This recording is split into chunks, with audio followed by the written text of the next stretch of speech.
भरोसा। दोस्तों, ये कहानी है भगवान पर भरोसे की। अगर आप भी भगवान पर भरोसा नहीं करते तो ये मोटिवेशनल स्टोरी आपको भगवान पर भरोसा करने के लिए मोटिवेट करेगी। एक बार की बात है, एक आदमी ऑफिस से घर जा रहा था कि तभी कुछ सब्जी के ठेले दिखे तो उसने सोचा कुछ सब्जियां घर लेता जाऊं। एक सब्जी के ठेले पर जाता है और सब्जी वाले को ढूंढने लगता है, क्योंकि उस ठेले पे सब्जी तो थी पर सब्जी वाला नहीं था।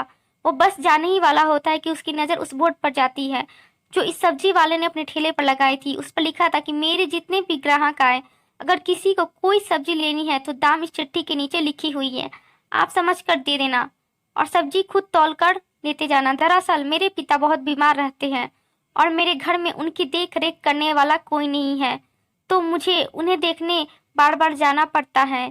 पिताजी बूढ़े हो गए हैं और मैं नहीं चाहता कि मेरे गैर मौजूदगी में उन्हें कुछ हो जाए।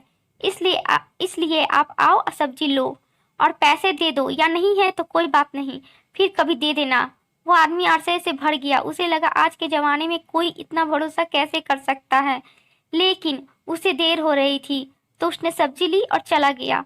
जब पैसे रखने लगा तो देखा कि हाँ, सच में लोग पैसे तो रख कर जाते हैं, तो उसने भी अपने पैसे रखे और चला गया।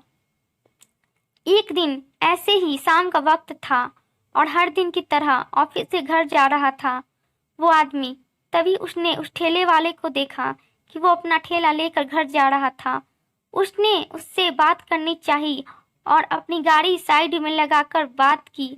उसने पूछा कि आप अपना ठेला इतना भरोसे के साथ लगाकर छोड़ देते हैं, कभी टेंशन नहीं होती कि कोई पैसे नहीं देता? तो उस ठेले वाले ने कहा कि नहीं साहब, मेरे माता पिता भगवान पर बहुत भरोसा करते हैं और मैं अपने माता पिता पर। उन्होंने कहा कि तू जाकर रख दे, भगवान पर भरोसा कर, तेरे साथ कभी धोखा नहीं होगा। और तब से मैं आज तक यही करता हूँ। मैं बीच में कभी देखने तक नहीं जाता और पैसे तो कभी कम नहीं हुए, कभी कभार ज़्यादा ही रहते हैं। दोस्तों, इस कहानी में सिंपल सी सीख है कि भरोसा वो चीज़ है जो झूठ को सच बना देता है। इस प्रेरणादायक हिंदी कहानी से आपको क्या सीख मिलती है, मुझे कमेंट बॉक्स में करके बताना। दोस्तों, कहानी अच्छी लगे तो लाइक शेयर कमेंट कीजिए।